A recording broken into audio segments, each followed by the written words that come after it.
Okay, I'm going live. So this is a new experiment. I'm going to be covering AI news and AI updates. I'm going to try to be doing this on a daily basis because basically I do this anyway by myself. So I figured, well, why don't I do this live as well?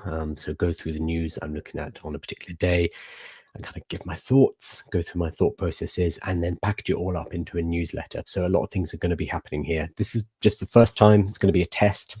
For those who are interested, what I'm going to be doing is I'm streaming onto TikTok live right now. So I can see people on TikTok. Oh, hello, people on TikTok. I see you. I'm also streaming apparently onto LinkedIn, onto YouTube, onto Twitter and Instagram all at the same time. And the idea with this stream is basically going to be going through AI news, going through AI updates, talking about it, answering questions, being a bit more freeform, not worrying too much about the presentation, for example.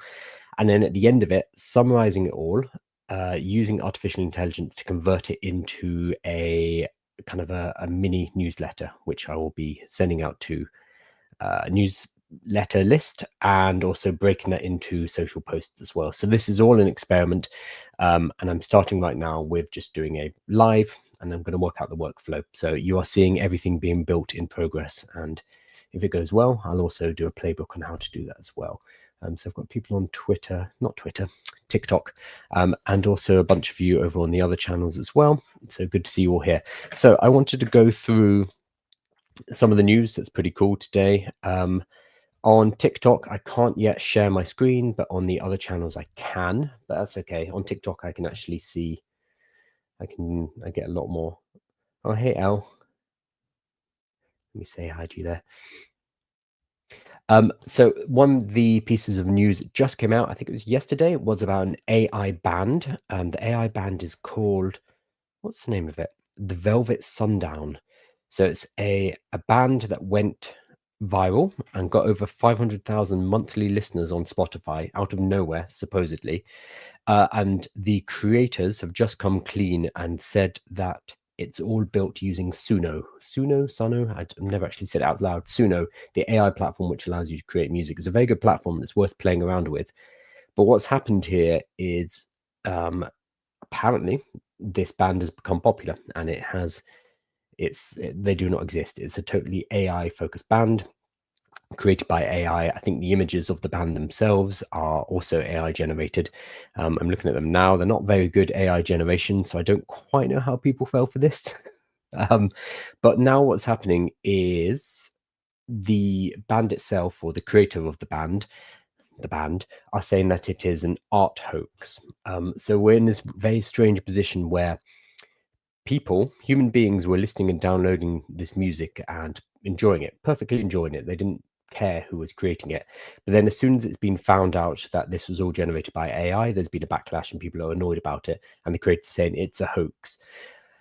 I think this is how we're going to see increasingly AI. I don't want to use the word art because it's tricky, and art maybe needs intent, so it needs to be created by a human, but these are all definitional language at this point. So I think this is how AI is going to be more and more accepted into society, whether it's going to be through writing, whether it's music, whether it's video. I think it's going to be these small little hoaxes like this one with the Velvet Sundown that are going to become more and more normal until it becomes accepted. I haven't actually listened to their music. Should we pull it up? I quite want to hear what it sounds like. What's it called? The Velvet Sundown. The Velvet Sundown. Yep. Wow, they look very AI. The picture is mad. Let's have a listen.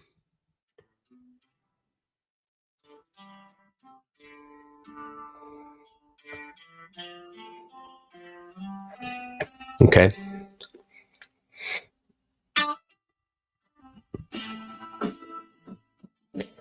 I mean, it sounds fine. I don't know enough about music to know if this is good or not, or if it sounds like AI.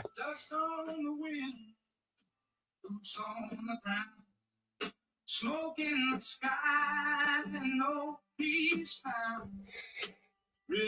Sounds perfectly fine. I'd like to hear what other people have to say. They now have 700. That's interesting. So 2 days ago, when it was announced it was an art hoax, they had 500,000 monthly listeners. They now have 750,000. So it's gone up by 50% since they were announced as an AI art hoax. That's very interesting. So I think this will become more and more normal. I'm sure there's a huge number of other AI artists, especially in like EDM, that we just don't know about. But this one has been put forward as a human band, and that's why it's caused some controversy. But yeah, so I think this is really interesting. And okay, the member is saying it's marketing, it's trolling. People before, they didn't care about what we did, and now suddenly we're talking to Rolling Stones. Yeah, so because there's controversy around artificial intelligence, suddenly this allows people who are creating music, people who are creating art to suddenly be pushed forward. I don't think this is going to work for anyone who creates music using AI or anyone who creates any kind of art using AI. But right now, it's enough of a marketing hook to get you noticed. So he says, personally, I'm interested in art hoaxes. Frelon, the guy behind it, continues. The Leeds 13 and a group of art students in the UK made like fake photos of themselves spending scholarship money at a beach or something like that. Well, this is good journalism. They haven't paraphrased him at all, and it became a huge scandal. I think that stuff's really interesting. We live in a world now where things that are fake have sometimes even more impact than things that are real, and that's messed up, but that's the reality we face now. So it's like, should we ignore that reality? Should we ignore these things that kind of exist on a continuum of real versus fake, or kind of blend between the two? Or should we dive into it and just let it be the emerging native language of the internet? I saw a really interesting video the other day about the Helen Keller paradox or the Helen Keller effect. Apparently, there's a lot of younger people, like Gen Z, who do not believe that they either don't believe that Helen Keller existed, or they don't believe that Helen Keller did the thing she did. So for those of you who aren't sure who Helen Keller is, let me pull up her Wikipedia so I'm not just making things up. She was an American author, disability rights advocate, political activist, and lecturer. She lost her sight and her hearing after a bout of illness when she was 19 months old. So she grew up without sight and being able to hear. She then communicated primarily using home signs until the age of 7. And then she was taught by a companion called Anne Sullivan to teach language, reading, and writing. And then Helen Keller went on to do amazing things. But apparently, a lot of younger people think that all the things that she did are made up and it's all a hoax. And I saw a very interesting video the other day about how we can no longer trust what we see. If it's a photo, we can no longer trust if it's a video because the AI in video is catching up so quickly. And this is also having the knock-on effect of disallowing us from trusting previous photos, because I can now create a photo of Barney the dinosaur on the Titanic, and it's going to look incredibly realistic, which means that even past photos and past video clips of the Wright brothers in their first plane or the moon landing or whatever it is, the disbelief in what is real and what is not real can spread beyond now back into the past, because all historical documents, written, spoken, text, photo, video, all of them now come into question because of the technologies we now have. It's going to be a wild time. I just saw, have you seen the newest study about using AI to make medical diagnosis? I will pull that up. Who is this? This is EM Usht. I don't know how to say your name. Yeah, this is the new Microsoft study on AI diagnosis. So let me pull one up. Let me see if I can pull up an article that isn't going to have a huge number of adverts on it. No. Is this gonna, is there a paywall? No, I'm okay. So Microsoft says AI system better than doctors at diagnosing complex health conditions. So this used to be, oh, just as good as doctors. That narrative is changing. So the firm says the results of research create past medical super intelligent, but plays down job implications. Yes, they would. I love this have your cake and eat it that a lot of corporates have right now. They're like, yeah, this is going to do absolutely everything. This is fantastic, but your jobs are safe. You can't have both. Either these artificial intelligences are capable of doing human tasks, or they're not, and the jobs will be safe. But you cannot say we're going to have AIs that are capable of human cognition, human level completion of tasks, and then also say in the same breath, oh, but your jobs are safe. Doesn't work like that. So here we go. Mustafa Suleiman has said they created a system that imitated a panel of expert physicians tackling diagnostically complex and intellectually demanding cases.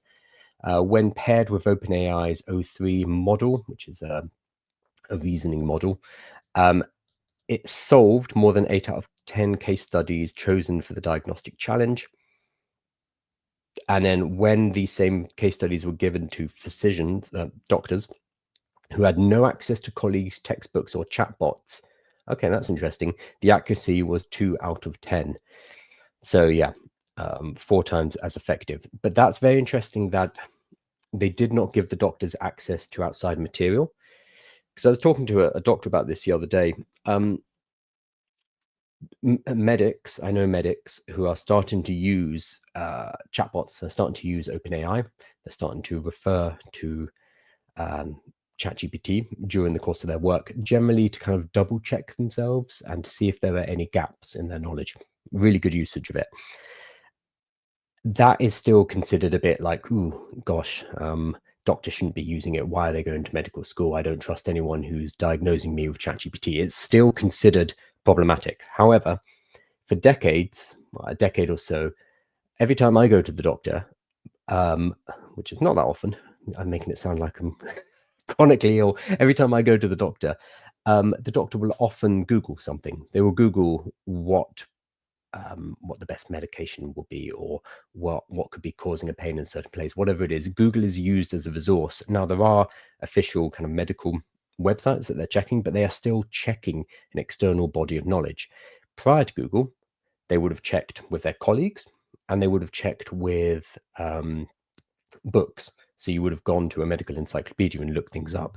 As our medical or any domain of knowledge expands and expands and expands, it's no longer reasonable to expect one person to contain all of that knowledge at the same time. There's also no purpose doing so. Instead, we use things like books, we use things like the internet, and now we use things like generative AI to outsource our memory, to put that information into a different place. So I think this is slightly unfair, comparing the Microsoft model against humans who have no access to external resources. I think what you need to do is you need to give the doctors the access to the normal resources that they would use in their day-to-day diagnosis work, and then it's a fairer test. Because giving them no access to colleagues, textbooks, or chatbots, I don't think that's a fair test. Microsoft says it's also a cheaper option than using human doctors. Yeah, that's fair. And then they said, here we go, despite highlighting the potential cost savings from its research, Microsoft played down the job implications, saying it believed AI would complement doctors' roles rather than replace them. Now, interestingly, there was another piece of research which showed that when you gave doctors access to ChatGPT, they did a lot worse. So I should pull up the research, but basically, doctors by themselves give the least accurate medical information. ChatGPT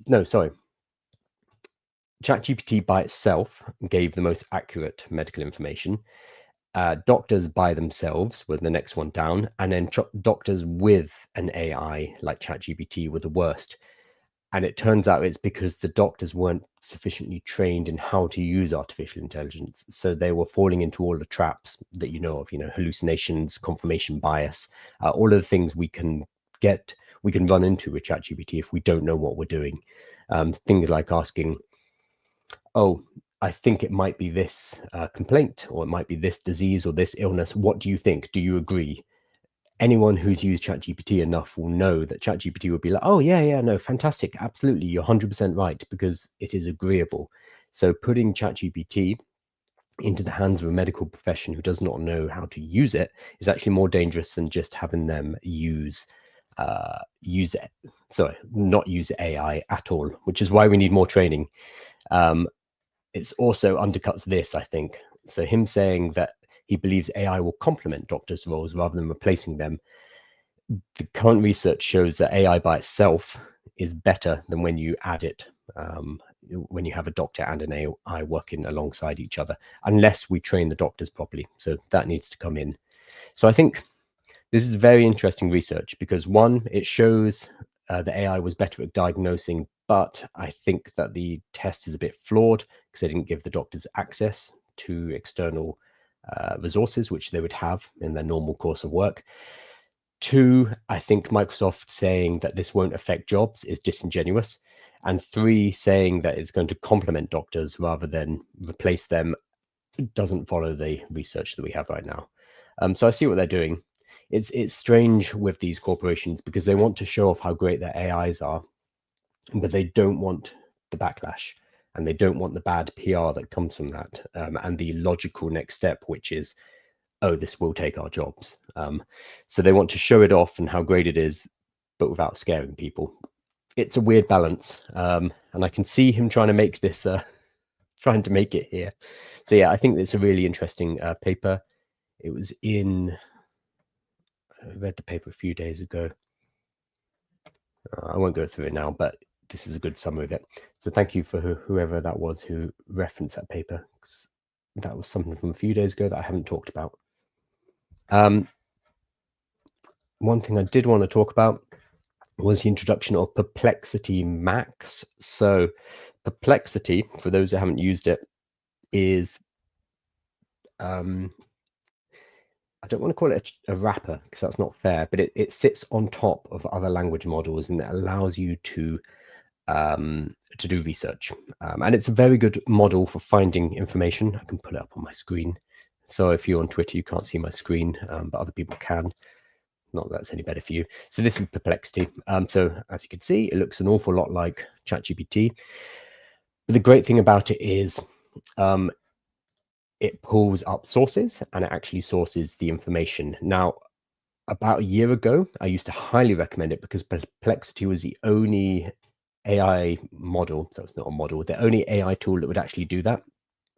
That is no longer really the case because we have research modules in pretty much all the models now. So ChatGPT has a research model, Claude has a research model, Gemini, they all have functions, modes inside now that give you the sources for the information it's giving you. Because that was a huge complaint of AIs about a year ago, was that it would just make stuff up, it would make up websites, it would make up papers, and then as soon as you said, oh, where are you getting that from, is that real, it would say no. So Perplexity was a good solution to that because it actually sourced papers, whereas now the other models have built that in. That kind of devalues Perplexity for me personally. I'm sure there are people who use it. If there's anyone in chat who does use Perplexity a lot, I would love to know if you're still using it, because I dropped off it totally. But what they have introduced is Perplexity Max, which is, drum roll, surprise, surprise, $200 a month, like all of the other premium models. So they have the Pro at $20 a month, and then Max is $200 a month, which is becoming the new norm for the high-end access. I've read through what it is. I don't really know what it's for. So it gives you a lot more labs. So it gives you unlimited labs. So that's fine. So if you are a power user, it's useful. And it gives you additional usage. So like a lot of the other models, it's just giving you more of the same.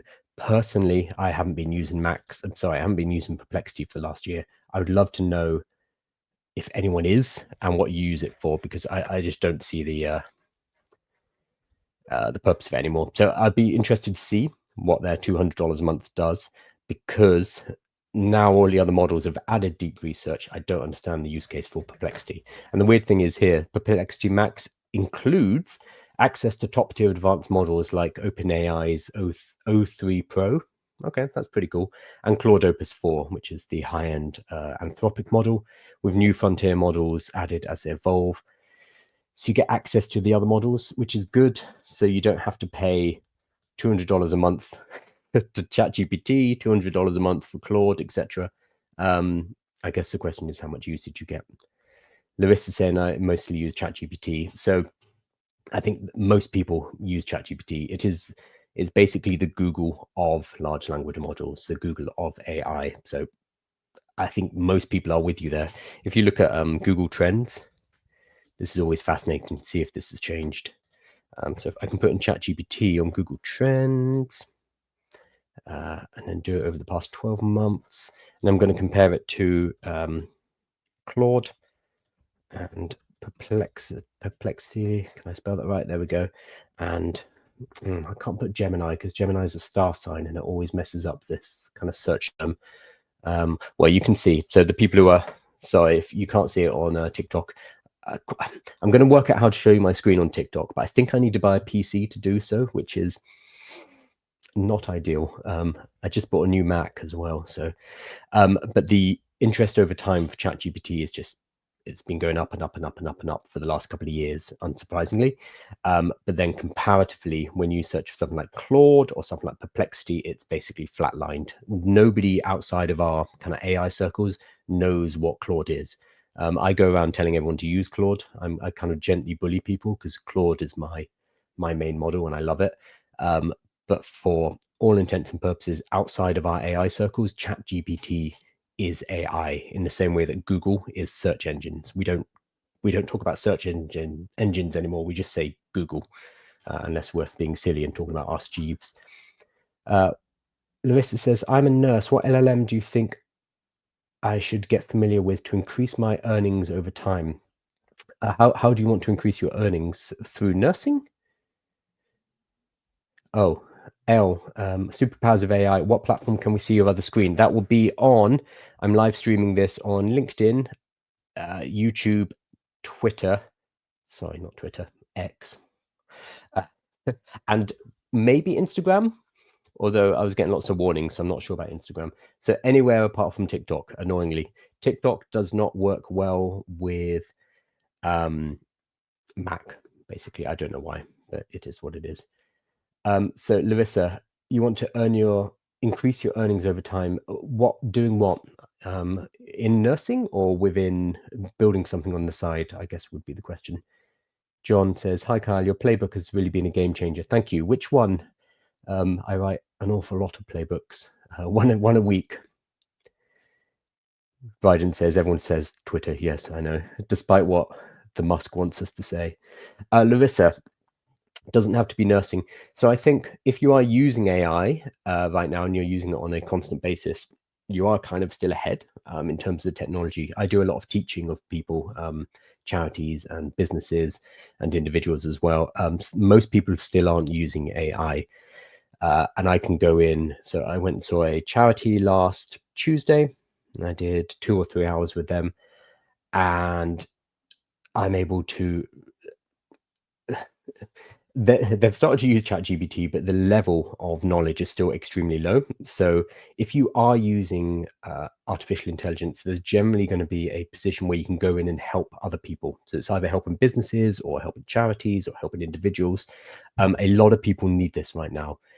And you can get paid for doing so. So there's a couple of, I do it for charities pro bono, but I also charge corporates good money. My rate is about $1,500 per hour. The highest I've done is $4,000 for 1 hour because people need this kind of training.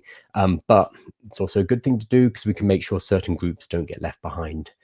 So if you are in nursing, for example, I would look at how AI can help nursing and how you can help medical professionals like nurses to use artificial intelligence responsibly. Because what's happening right now, at least in the UK, I'm not sure where you're based, but lots of medical professionals are using AI, but because it's not being embraced fully by the NHS, the kind of governing body here, it means that they're kind of using it either on the side or kind of under the table, and that we need that not to happen. We need people to get proper training. So what I always recommend is if you have been operating in a particular industry, so nursing in your example, then it really helps for you to go and talk to people in that industry because you speak their language. You're able to translate why artificial intelligence is important to them, show them what kind of examples, what kind of use cases would be helpful for them in a way that somebody from a big consulting company like KPMG or Goldman Sachs, they can't do that because they don't understand what nurses need to know about. So you already have that natural built-in advantage. So yeah, I would definitely look at that. So implementation and education. Education is really important. And education is a really good way to get implementation work. So you go and educate a company or individuals, a charity, whatever it is, an organization, you educate them first. That gets you in the door. You build trust. they think of you as their AI person, and then from there you can get implementation work off the back of that. I love your content and been following for months. Thank you, Larissa. That's very kind of you. Where were we? So the other thing I wanted to cover, sorry for those people who logged in a bit later, the lives, what I'm doing now, this is entirely an experiment. I am live on TikTok, I'm live on YouTube, Twitter, some other places. What I'm going to be doing is, so every day normally I sit down and I go through the news, like what's happening in artificial intelligence, because every day there's something new.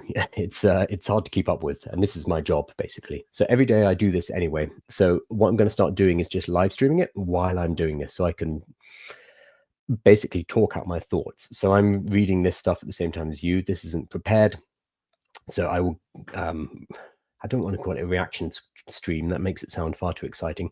I'll basically go through the news, read it out, update everybody, and then the purpose of that is off the back of the live stream I'm going to download the transcript, and then I'll have a transcript of me talking about these various different topics, which I'll convert into a newsletter, into social media posts, potentially into short form video, and a whole bunch of other assets. So this is an experiment, a new type of content structure, and I'm going to see how it goes after this. And my business partner is going to be very happy when I start dumping hour-long streams on him and say, what do we do with this? But we'll see how it goes. So the next one, Lovable. So I'm a big fan of Lovable. Lovable is a no-code, how do they describe themselves? I don't want to get it wrong. Lovable.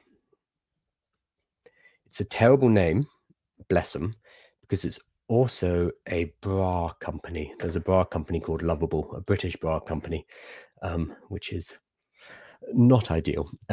So Lovable is create apps and websites by chatting with AI. It's basically a no-code tool where you can talk to Lovable and say, I want to build a website that does such and such and such. And it will go through and it'll do that for you. So you can do this kind of thing with ChatGPT where you can say, hey, I want to build an application that hosts my educational content, allows people to take courses, allows them to sign up, it has a backend that holds their information, etc. You can do this in ChatGPT, and you can ask for it to give you a plan, and then you can take that plan out and you can code it, or you can send it to a developer, or do whatever you want to do with it. Like ChatGPT can do the plan for you. ChatGPT cannot build it for you, whereas Lovable, lovable.dev can. It's a no-code tool. So there's a few. There's Bolt, Lovable, Repli. I've never said it out loud. This is a problem when you're talking about these things. Replit, REPLIT,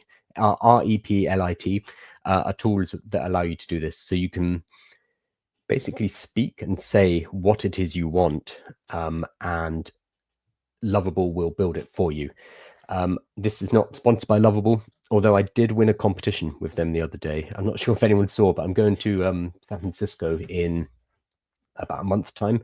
They had a competition where, hopefully they won't see this, but they were running a boot camp, a 6-week boot camp called Lovable Shipped, which was free, and anyone could join it and build for 6 weeks with Lovable. It's still going on. I think we're in week 3 right now. I applied and I got in, and when you get in, you get a buddy code, a password basically, that you can give to people, and then they can join Lovable Shipped as well, again for free. So I wasn't selling anything, but they had a competition where whoever gave out the most buddy codes gets flown over to San Francisco for I think for the final judging, and gets to go out for dinner with the team and stuff like that. And I won that, and I didn't know that I'd this is why I don't want them to see this. I didn't actually know it was a competition. I just started giving my code out because I wanted other people to get in. And somehow it the video that I gave that out in got like 20,000 views, and it ranked first on Google for Lovable buddy code. So I think a lot of people got in that way, and I accidentally won a trip to San Francisco, which is pretty cool. Like, the internet's wonderful like that sometimes. That leverage. Anyway, Lovable, who are not sponsoring this, but they are flying me to San Francisco. They They're doing another funding round, so they're going to try and raise $150 million, which will make their company worth $2 billion. This kind of stuff is, these tools are really fantastic. And if you haven't messed around with vibe coding yet, I highly recommend you do it. Vibe coding is a term, it's only been coined, it's a new term from I think January, to describe talking to an AI about what you want to build and it building it for you. So you don't need to know how to code, you don't need to know how to program. Doing so is very helpful because you can understand what the output is, but with a tool like Lovable, you can just describe in natural language as you would to ChatGPT, and then it will build it for you. It's really hard for me to kind of explain it. I just recommend you go and try lovable.dev or Bolt AI or one of these and just put something in that you want to build, and you can kind of watch it, and it's magic. It really is magic. It's like using ChatGPT for the first time. That kind of feeling of like, oh wow, this is magic. How's it doing this thing? It gets you close to that again. So I would recommend checking it out. And it's great to see that they are raising money. They have this terrible, unprofessional photo of them. I need to do a bit better than that. But now that they're worth $2 billion,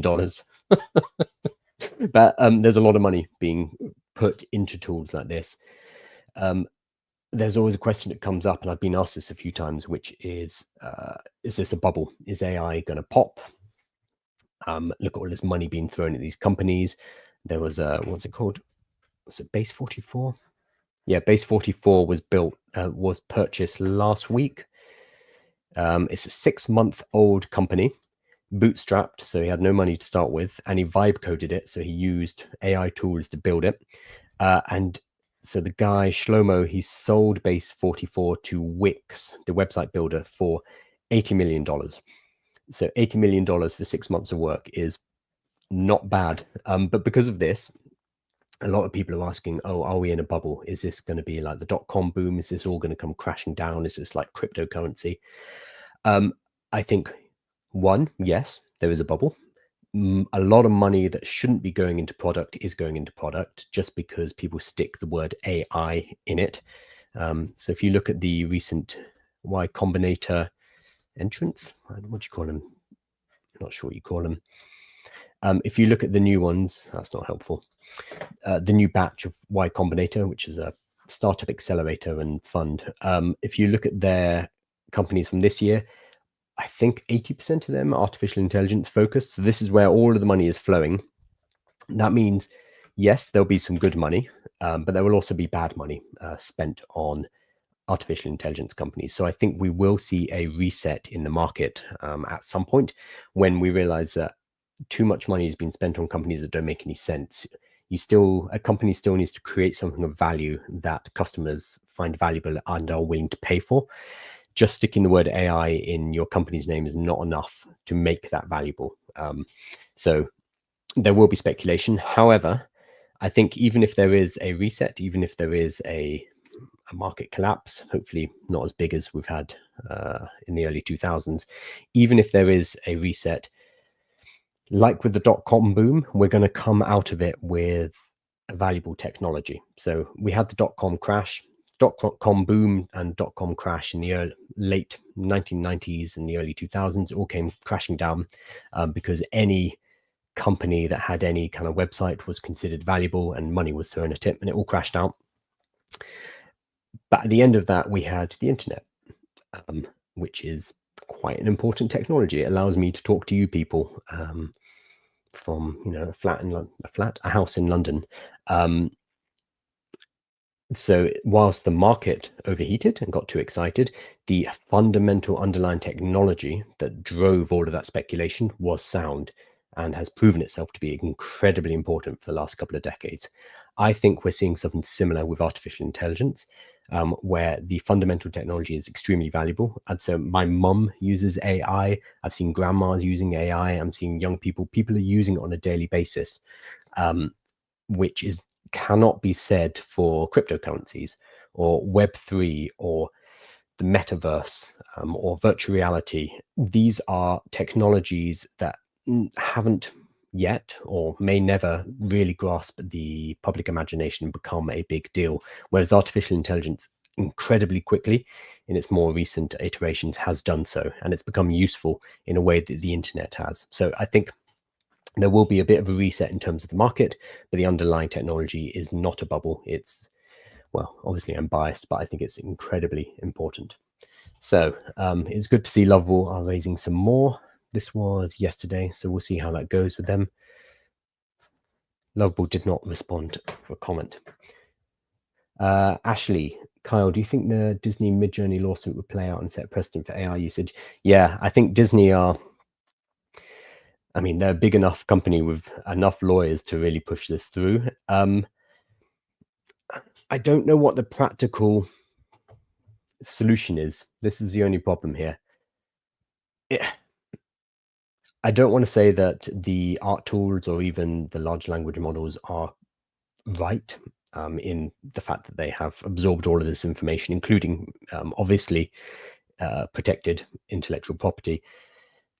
But at the same time, unless we shut everything down, I don't see what the solution is. There may be ways to compensate the original creators, but that requires us to tag or mark the data going in a way that allows us to extract on the back end, oh, this is, 14% Mickey Mouse and 20% Sonic. Because of the way generative AI works, well, I haven't seen a practical way to do that, but we need some kind of solution like that if we wanted to come to an actual resolution for this. Otherwise, I just don't see what the lawsuits are going to achieve unless we shut down generative AI totally, or we come up with some kind of way to compute what percentage belongs to what person, which I don't think is practically feasible. So I think it might set a precedent. MidJourney might get sued into oblivion, but at the end of the day, the barn door is open and generative AI models are out there, and anyone with enough willpower and a large enough server can scrape the internet and scrape what they need and put them into a large language model. So in the long run, I think it's unimportant. In the short run, it's going to be an absolute nightmare for MidJourney. And it's going to be a battleground between people who are pro-AI and anti-AI. 5-10 years from now, though, I don't think it was going to make any difference at all. I think intellectual property laws are going to have to fundamentally shift. What it means to create and to own something is going to shift. What the answer to that is, I don't know. And smart people are going to have to work that out over the next 5-10 years. The law, commercial law, intellectual property law, will move a lot slower than the technology. So it's always going to be playing catch up. So I think from a practical point of view, the tech companies are just going to push forward. There will be one or two that will get taken out by lawsuits like MidJourney, but in the long run, it won't matter.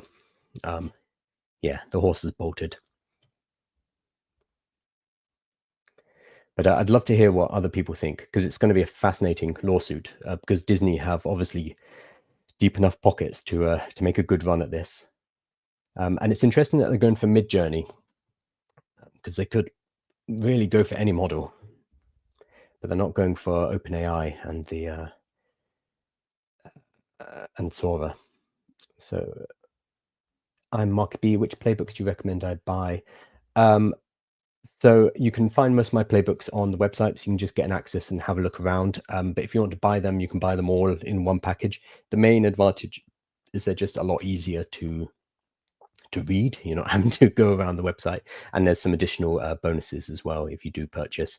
But I would recommend just looking at my newsletter archive, and you can find most of them and see what's useful for you, and then you can buy the easier to read versions if that's useful for you. Love your content, mate. Are you an engineer? No, digital marketer. I mean, I can code, but I'm not a professional engineer in any way. I actually studied history at university. So I come more from a business background. So my focus with AI has been for the last couple of years blending kind of entrepreneurship, business with artificial intelligence. Because I used to run a digital marketing agency. And when GPT 3.5 came out, I saw the writing on the wall very early, and I was like, oh, I need to do something here. So I threw myself into learning as much as I possibly could about AI,